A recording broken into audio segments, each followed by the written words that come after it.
Hello everyone, I am Tanya और आज हम स्टार्ट कर रहे हैं 10th स्टैंडर्ड का first chapter that is chemical reactions and equation. तो प्लीज हैव अ लुक।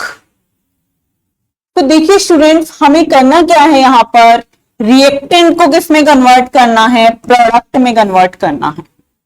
अब आप कहेंगे मैम ये रिएक्टेंट क्या है, प्रोडक्ट क्या है। तो एक्चुअली जो मॉलिक्यूल्स, जो एलिमेंट्स हमारे रिएक्ट करेंगे that is known as reactant, और जो रिएक्ट करने के बाद एज हमें रिजल्ट मिलेगा that is known as product. अब कुछ कुछ समझ आया, आइए इसे हम रिप्रेजेंट करके देखते हैं। तो हम स्टार्ट कर रहे हैं।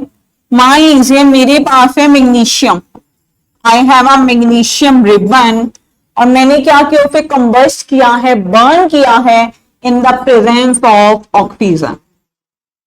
तो मुझे यहां पे क्या रिजल्ट मिलता है, मैग्नीशियम ऑक्साइड।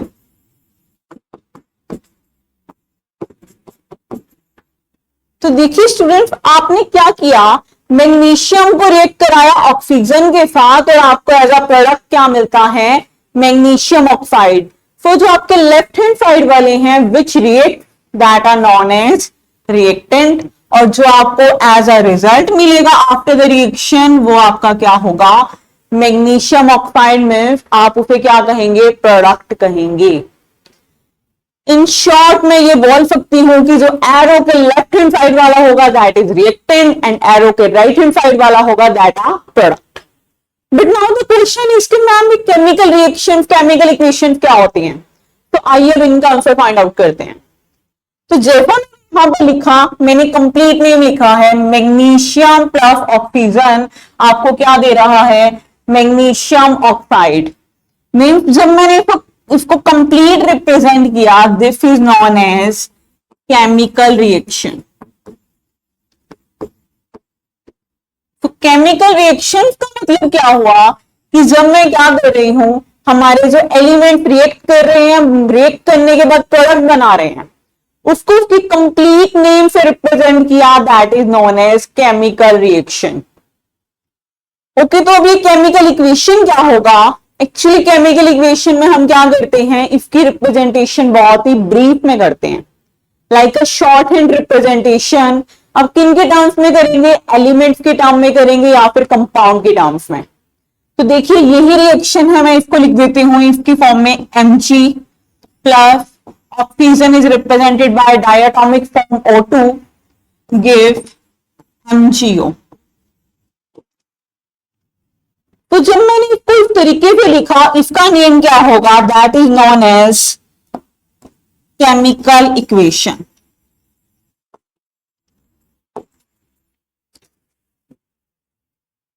तो स्टूडेंट यही हमारे चैप्टर का नेम है, केमिकल रिएक्शन एंड इक्वेशन। हमें इसे फर्दर आगे पढ़ना है कि केमिकल रिएक्शन और इक्वेशन को हमें किस तरीके से रिप्रेजेंट करना है, कैसे उसके बैलेंसिंग करनी है या क्या इंफॉर्मेशन ऐड करनी है।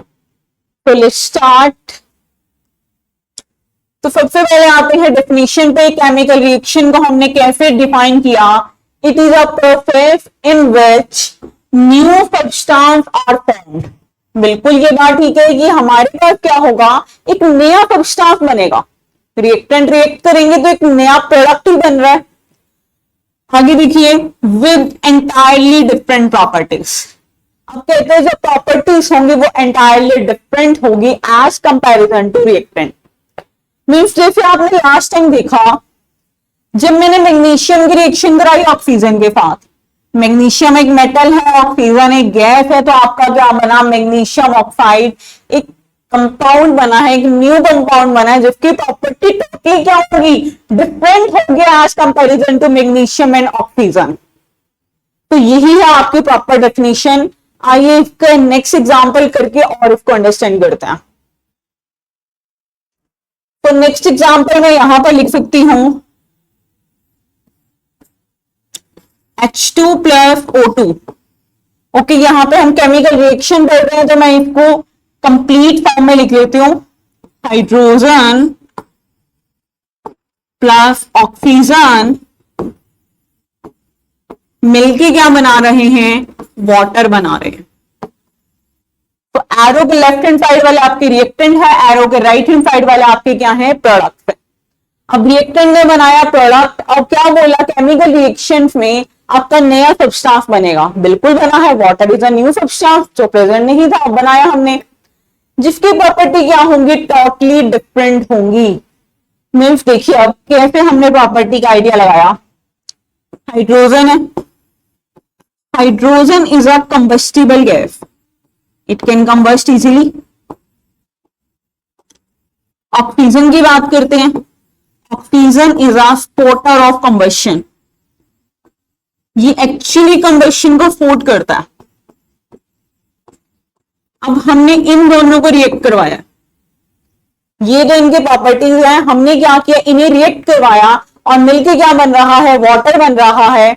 और वाटर की प्रॉपर्टी के अबाउट बात करें तो water is act as fire extinguisher.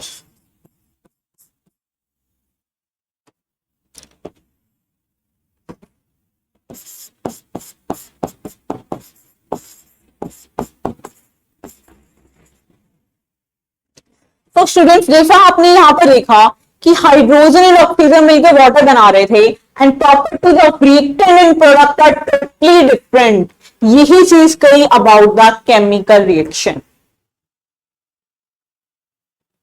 Okay आगे चलते हैं। Next is chemical equation. Chemical equation की डेफिनेशन आप क्या लिखेंगे, शॉर्ट हैंड रिप्रेजेंटेशन हम किसकी करेंगे, एलिमेंट्स और कंपाउंड्स की किसकी फॉर्म में करेंगे, उनके सिंबल्स की फॉर्म में हम रिप्रेजेंट करेंगे। जैसे हमने लिखा था हाइड्रोजन प्लस ऑक्सीजन मिलके क्या बना रहा है, वाटर बना रहा है, इसी चीज को मैं क्या करूंगी, इनके सिंबल्स की फॉर्म में राइट करूंगी। जैसे कि hydrogen is represented by H2, oxygen is represented by O2 and water is represented by H2O. So this is the actual meaning of chemical equation. Okay students, now the concept is about balancing of a chemical equation. हमें क्या करना होगा, जो हमारी chemical equations हैं, ठीक है, हमने शॉर्ट में रिप्रेजेंट कर लिया, now we have to balance them. अब आप कहेंगे मैम बैलेंस करना क्यों है, लिखी हुई है दैट इनफ, बट नहीं, this is according to the law of conservation of mass. तो आइए इस लॉ के बारे में जानते हैं। ये लॉ ऑफ कंजर्वेशन ऑफ मास हमें क्या कहता है, देखिए मास can neither be created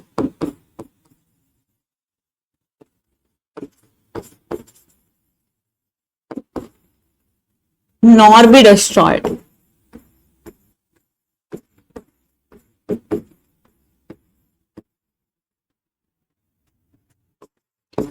During a chemical reaction.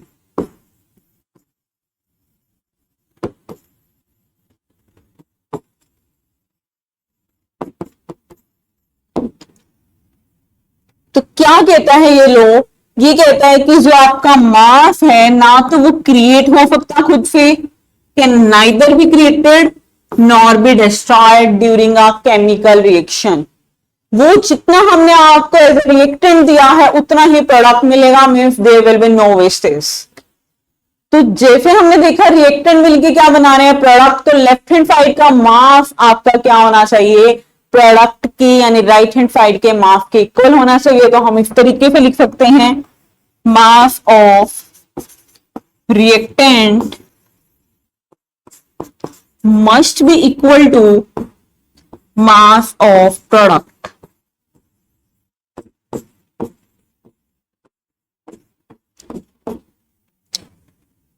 तो अब हमें क्या करना होगा, डिफरेंट डिफरेंट केमिकल इक्वेशंस लेनी है, उनके बेसिस पर हमें उन्हें बैलेंस करना है according to the law of conservation of mass. तो आइए स्टार्ट करते हैं।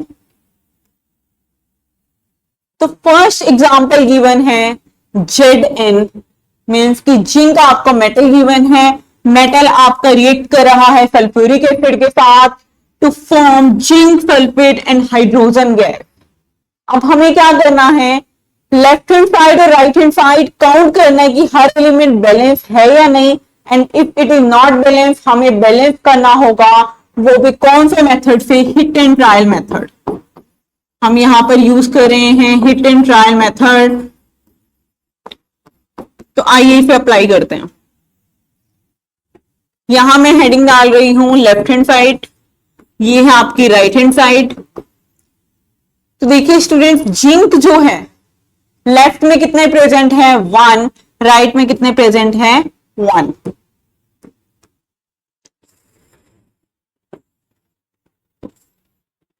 उसके बाद बात करते हैं हाइड्रोजन की। हाइड्रोजन जो है आपके लेफ्ट हैंड साइड में भी 2 है, राइट हैंड साइड में भी 2 है। तो आप इस तरीके से इसे राइट करके मैच कर सकते हैं ताकि कोई आपकी मिस्टेक ना आए।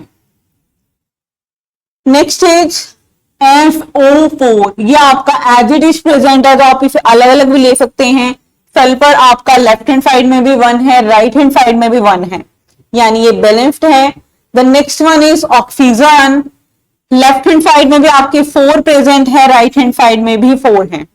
तो हमने सारे एलिमेंट्स यहां पर चेक कर लिए, left hand side and right hand side में दोनों इक्वल हैं, means the equation is already balanced. हमें यहां पर कुछ भी अप्लाई नहीं करना, आपकी इक्वेशन ऑलरेडी बैलेंस्ड है। आइए चलते हैं नेक्स्ट इक्वेशन की तरफ। नाउ